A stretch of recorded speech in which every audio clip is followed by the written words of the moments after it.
À Strasbourg, les eurodéputés français détiennent un record pas vraiment glorieux.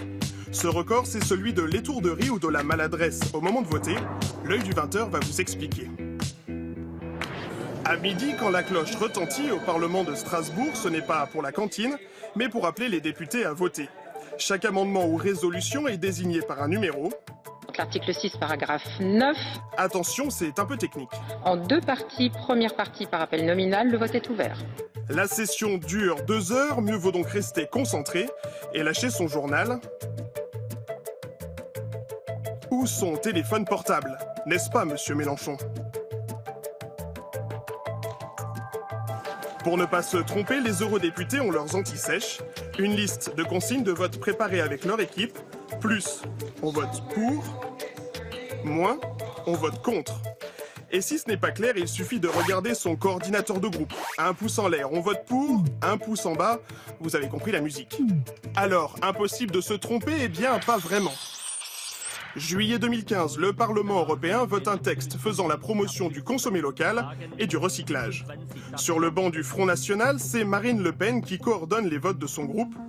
Et pourtant, ce jour-là, les élus du FN vont beaucoup se tromper. La preuve, en épluchant le procès-verbal de séance, nous avons comptabilisé 736 demandes de correction de vote. Autrement dit, 736 erreurs. Sur un seul texte, c'est du jamais vu à Strasbourg. Alors d'où vient le problème? Pas des élus selon le Front National, mais d'un assistant parlementaire qui aurait mal préparé la liste des consignes de vote.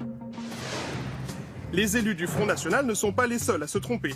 Selon les statistiques du Parlement, entre juillet 2014 et octobre 2015, voilà les 4 eurodéputés qui ont le plus corrigé leur vote. Médaille de bronze, Brice Hortefeux et ses 90 corrections de vote. Médaille d'argent, l'élu portugaise Claudia Monteiro. Médaille d'or, Jean-Luc Mélenchon du Front de gauche. Et Dominique Bildt du Front National ex aequo avec 108 corrections de vote. Et parfois, ça donne des situations assez cocasses. Sur son blog, Jean-Luc Mélenchon assure avoir voté contre une résolution sur l'emploi des jeunes. Il l'a trouvé trop libérale.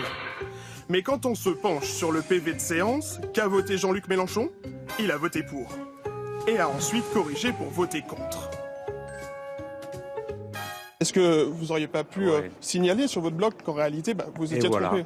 Je vous remercie parce que vous avez accompli une chose qui me paraît très importante, c'est signaler l'importance pour un élu de rendre compte de ses votes. Je fais de tous mes votes. Et si j'ai commis une erreur, je vous rends grâce de l'avoir notée. Mais en corrigeant son vote, Jean-Luc Mélenchon a-t-il réparé son erreur? Eh bien non. Le règlement du Parlement est formel, la correction n'est que de pure forme, seul le premier vote compte. Le résultat du vote n'est en rien modifié. Avec plus de 1750 corrections de vote entre 2014 et 2015, les députés européens français sont ceux qui utilisent le plus ce joker, qui n'en est pas vraiment un. En réalité, pour bien voter une seule solution, il ne faut pas se tromper.